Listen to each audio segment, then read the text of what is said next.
siguen luchando por el prójimo, por estar siempre al servicio. Entre ellos, mi querido amigo Ricardo Pavetto, muy bienvenido a esta nueva Cultura Despierta. Hola Andrés, bien, gracias por la bienvenida y saludo a todos a tu audiencia. Perfecto, gracias lo escucho. por faltarnos, recibirnos bien, con calidez siempre. Muchísimas gracias a vos por tomarte este tiempo. Sé que estamos con el horario corrido. Has hecho un esfuerzo para poder estar y dejarnos este compromiso sobre la comunicación que es necesario. Hoy pensaba y veía algunas estadísticas, Ricardo, que más de 1 millón de personas en la República Argentina están en el consumo de sustancias psicoactivas y además de esto en situación vulnerable. ¿Cómo ves vos desde tus comienzos el avance de esta situación y qué es lo que te motivó en aquellos entonces para, me imagino, en ese contexto empezar a buscar el reduccionismo, el trabajo militante hacia favor de la vida? Bueno, empezamos fundamentalmente cuando se tomó contacto hubo una reunión importante en el año 96 en Latinoamérica, donde se hizo... nos pudimos informar de distintas experiencias con resultados muy positivos, sobre todo en el trabajo de la prevención del VIH-Sida en la población o en la subpoblación de personas que consumían sustancias psicoactivas y sobre todo aquellos que consumían por vía inyectable. Y lo que nos fuimos informando a partir de que era un trabajo que no solo se reducía a prevenir la transmisión del VIH, que ya de por sí era muy importante, sobre todo en aquella época por el poco desarrollo farmacológico que había. Hoy en día es muy distinta la situación. Y a la vez lo que nos fue sorprendiendo que era una política que planteaba una mirada mucho más amplia, no se quedaba entre el vínculo entre la sustancia y entre la persona y la sustancia y viceversa, sino que ponía el peso de la cuestión, el peso principal sobre la persona, e incorporaba también otros elementos que hacen a la vida, ¿no? ¿Cuál era el habitar de esa persona? Sus redes familiares, laborales, sociales, educativas, su vida concretamente. Y en la medida que se facilitaba el contacto de los dispositivos sociales y sanitarios, se iba dando espacio a lo que la persona venía, digamos, a contar, ¿no? Primero venía exclusivamente por temas vinculados al tema de su consumo por vía inyectable, pero poco a poco, digamos, se iban abordando otros problemas sanitarios y a veces más graves que lo que podría suceder con el consumo de sustancias, ¿no? Temas de salud, temas cardíacos, temas de problemas dermatológicos, etcétera, etcétera. Y iba apareciendo la vida también, la historia, si tenía familia propia, si tenía hijos, etcétera, si había perdido la vivienda, ¿no? Entonces, era una política que tendía a ampliar la mirada, a verla, digamos, de manera más integral, como lo plantea afortunadamente la ley de salud mental, ¿no? Que logró, digamos, poder volcar en una ley una guía de orientación para tener una mirada que permita ver el conjunto de la vida de las personas y no quedarnos con una pequeña fotografía que es el momento que consume la persona. Ricardo, vos estás orientado en la línea también desde el trabajo desde las niñeces, desde las juventudes, en esta posibilidad que te ha brindado la vida de estar presente en tomar decisiones y acompañar las políticas públicas de trabajo en la posibilidad de estar presente con el reduccionismo, con el ver la reducción de daño como una de las estrategias fundamentales para estar presente en la sociedad. ¿Cómo has visto la evolución o la involución de estas políticas hacia las juventudes y las niñeces? Bueno, por un lado ha habido un fuerte trabajo sobre la niñez durante, podríamos decir, desde el 2003 hasta, bueno, podríamos decir, más allá de algunos déficits de los últimos 5 o 8 años, un trabajo importante de poder volcar políticas públicas hacia la niñez que permitieran su vinculación familiar, el fortalecimiento de sus familias,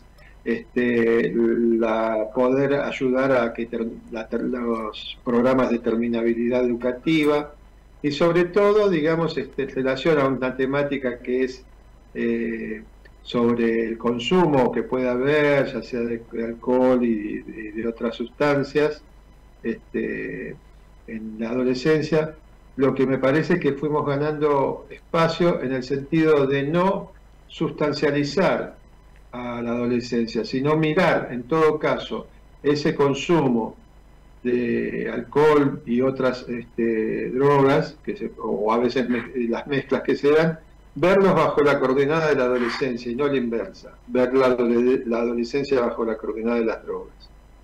¿Por qué? Porque, digamos, eso nos permite recordar que un adolescente es fundamentalmente alguien que está en tránsito hacia terminar de constituirse subjetivamente y llegar a la adultez, pero ya no es el niño y por lo tanto tampoco es, no necesariamente tiene que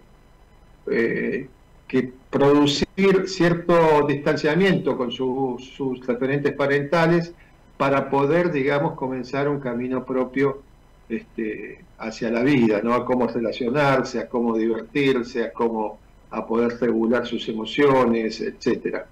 En ese sentido me parece muy importante todo lo que sea las políticas de formación educativa, las políticas de alimentar las actividades culturales, las actividades deportivas. No porque eso vaya a evitar que en algún momento consuma alcohol o alguna sustancia, sino fundamentalmente que son necesarias para la constitución subjetiva de una persona adolescente en ese tránsito, ¿no?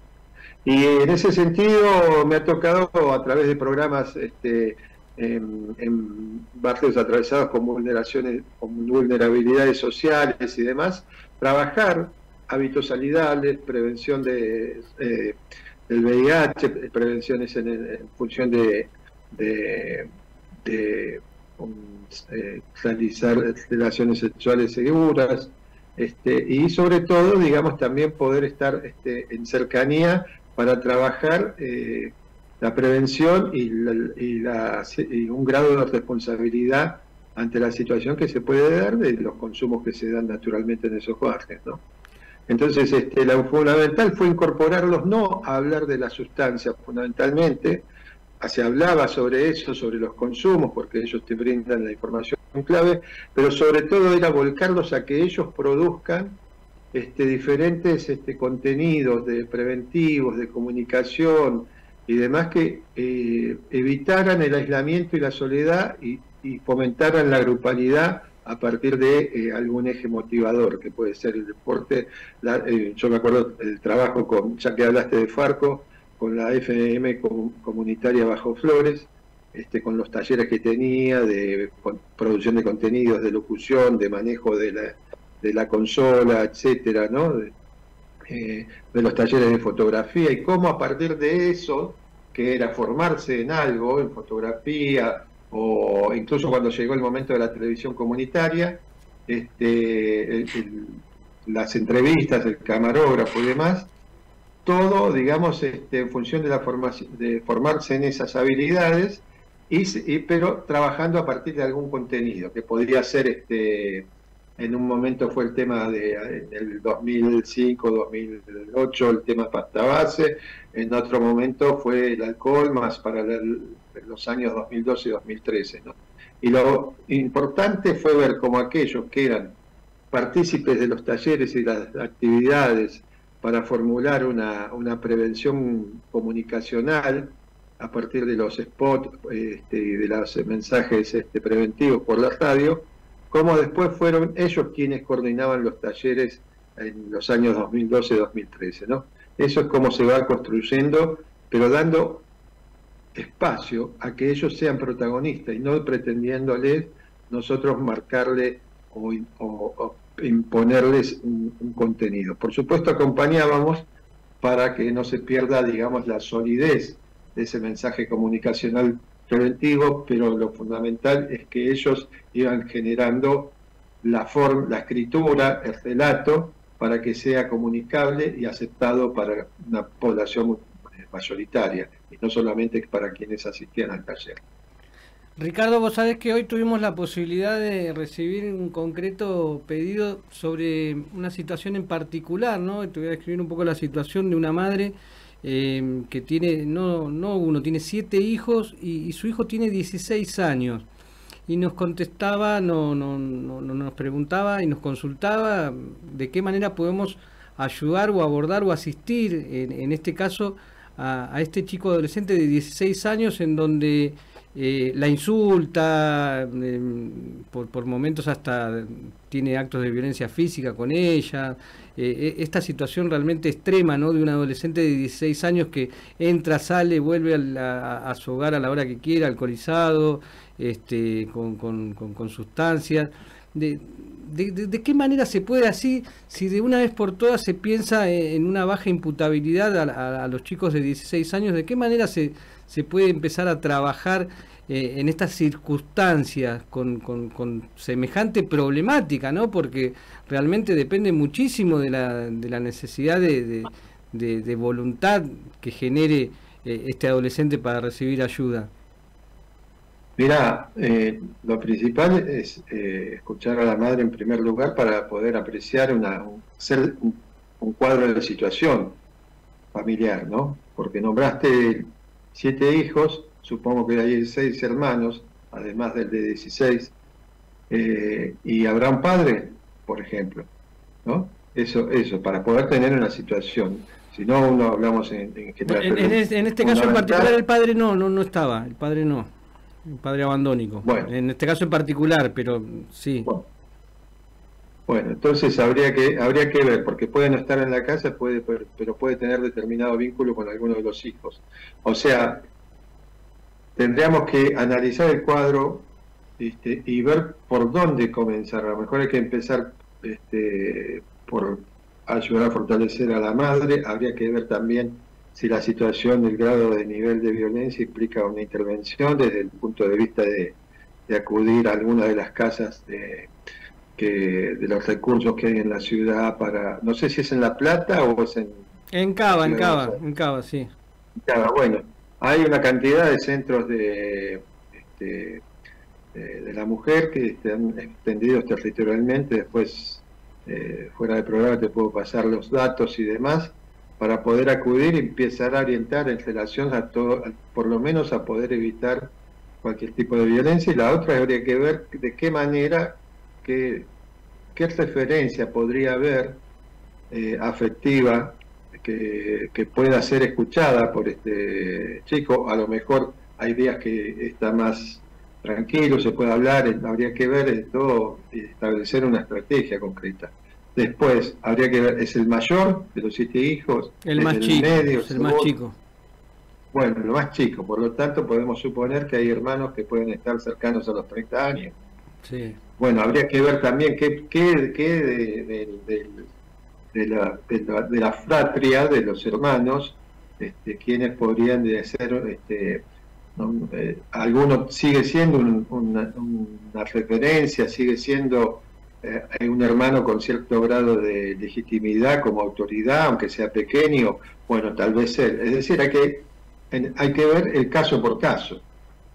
No se trata de un protocolo. Clase magistral, Ricardo. Esta referencia es de un caso particular, pero que se multiplica a nivel nacional. Por eso para nosotros es interesantísimo. Sí, pero por eso mismo. Pero sí. El hecho de que se multiplique no... o sea, no quiere decir, aunque sean muchos, siempre que, por supuesto hay algunos criterios básicos comunes, pero después cuando te metes en el caso, la historia, la estructura familiar, las referencias afectivas, referencias que pueden haber quedado de algún periodo de su pubertad o incluso de su adolescencia, donde para él un referente era el director técnico del equipo de fútbol del club, del baby fútbol, un cura, un profesor de la escuela antes de que la abandonó en 4º año, tal vez. Bueno, había algún profesor o preceptora que era una referencia, que dialogaba. Bueno, todo eso siempre hay que ir al caso por caso. A veces las situaciones angustian cuando uno escucha estas noticias y uno quisiera que con una sola que sea rápido y con un solo movimiento y de una sola manera se resuelvan. Pero las historias son diferentes. A veces puede suceder, incluso estando el madre y el padre, esas situaciones. Otras no, bueno, por eso hay que armar eso y de qué manera, y hay que ver qué cosas posibles son para poder comenzar a vincularlo o invitarlo o de a poco atraerlo a algo que permita, en todo caso, estar de otra manera junto a otros, compartiendo un mate cocido a la tarde, charlando, compartiendo una actividad que por ahí le empieza a ir como espectador y se empieza a involucrar, etc. ¿Y sería una de las respuestas una internación compulsiva para este adolescente de 16 años, Ricardo, o en ningún momento sería...?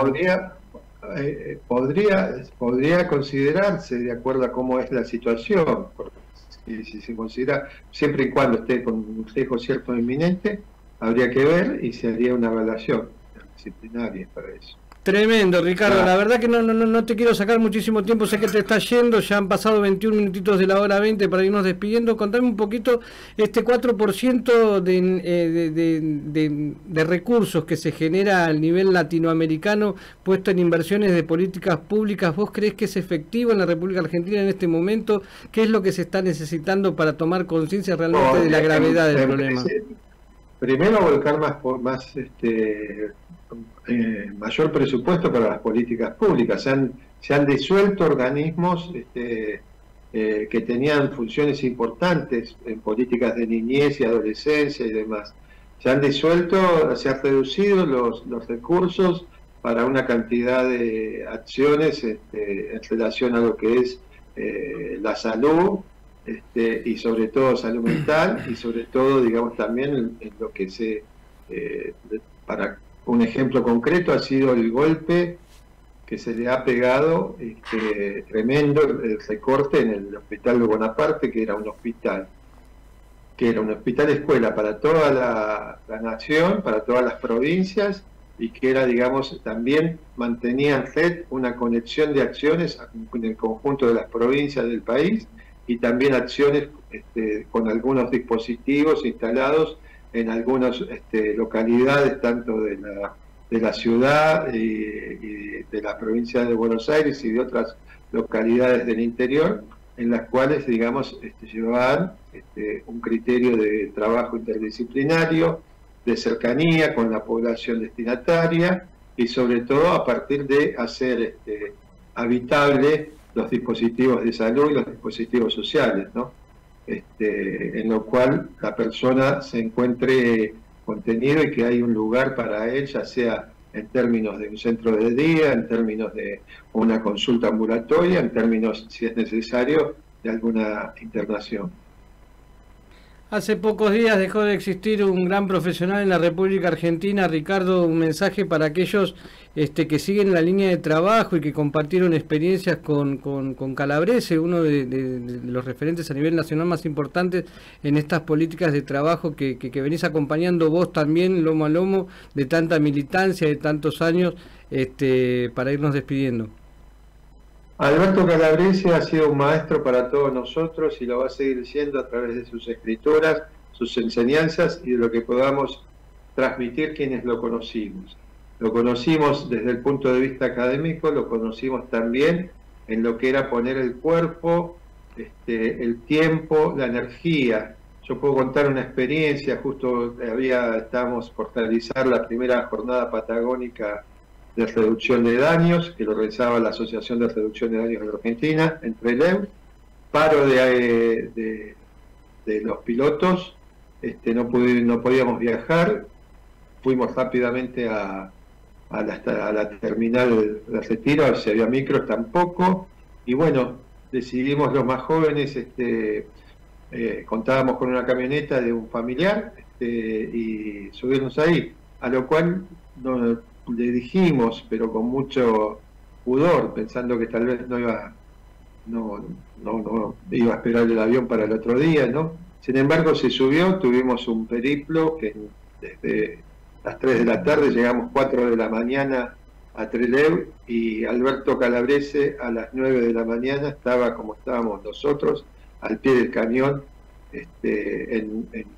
siendo él una persona en una edad avanzada, y sin embargo estaba como el principal guerrero por una salud accesible, aceptable, justa, y sobre todo en términos de políticas de drogas y trabajo con la población que usa sustancias psicoactivas, más humanas sobre todo. Ese era Alberto Calabrese. Más otras anécdotas que yo recuerdo de este viaje, inolvidable, de lo que fuimos hablando de nuestras vidas. Ricardo Pavetto, realmente digno referente de humildad, de transparencia, de compromiso social y humanitario. Muchísimas gracias por ser amigo de esta nueva cultura despierta. Usted sabe que siempre estos micrófonos están abiertos para cualquier evento, situación o disponibilidad suya. Muchísimas gracias, Alberto. Ricardo, perdón.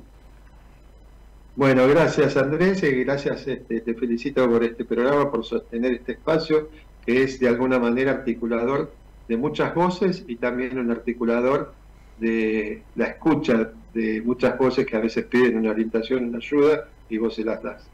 Muchísimas gracias. Ha sido Ricardo Pavetto un verdadero placer tener uno de estos referentes. Tamaña posibilidad nos brinda esta nueva cultura despierta después de 14 años, 14ª temporada, hoy estando en el 117 y 40 desde el Centro Cultural Favero.